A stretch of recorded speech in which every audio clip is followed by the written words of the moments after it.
থাকবো না আমি এই বাড়িতে। জীবনটা আমার সংসারের পিছনে খাটতে খাটতে শেষ, তাও আরো কারো কাছে কোনো দাম পাই না। তোমাকে ধরে রাখছি নাকি? যেখানে যাওয়ার ইচ্ছা সেখানে যাও, আমি তোমাকে আটকাবো না। আমি আগে যাই না, তারপর টের পাবা। কত ধানে কত চাল, ডায়লগ মারতে না সবাই পারে। খেয়েছে আজকে মায়ের টেম্পারেচার তো সেই হাই, ওয়েদার তো খুব গরম, মানে কেটে পড়ি। যেমন বাপ হচ্ছে তেমন মেয়েটাও সেম।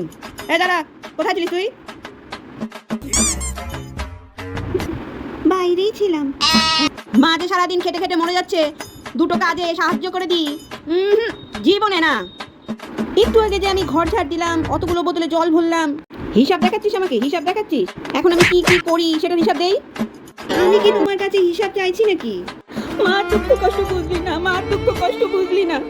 মেয়েরা বলে মা দুঃখ কষ্ট বোঝে, তুই বুঝলি না মা দুঃখ কষ্ট। জানোয়ারের বাচ্চাকে জন্ম দিবি। আমি কি করলাম মা? তুমি আমাকে এত কথা শোনাচ্ছ কেন? চুপ, মুখে মুখে একটা কথাও বলবি না কিন্তু, বলে দিলাম। এক থাপ্পড় খেয়ে যাবি কিন্তু। এখন বুঝবি না, এখন বুঝবি না। মা যখন মরে যাবে তখন বুঝবি, তখন ঠিক বুঝবি মা কি জিনিস ছিল।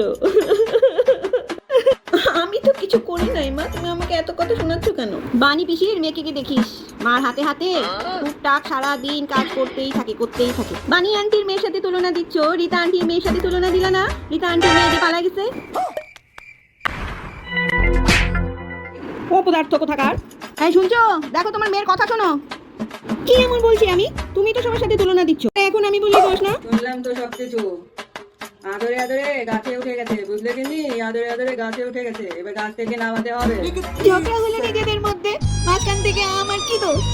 আমাকে কেন বকছো তোমরা? আমি কি করছি? আমাকে নরম পেয়ে তোমরা সবসময় আমার সাথে এরকম করো। ঠিক বলছি, আমি যা বলছি ঠিক বলছি। জানোয়ারের বাচ্চা, আজকে তোকে মেরেই ছিল। দাঁড়া।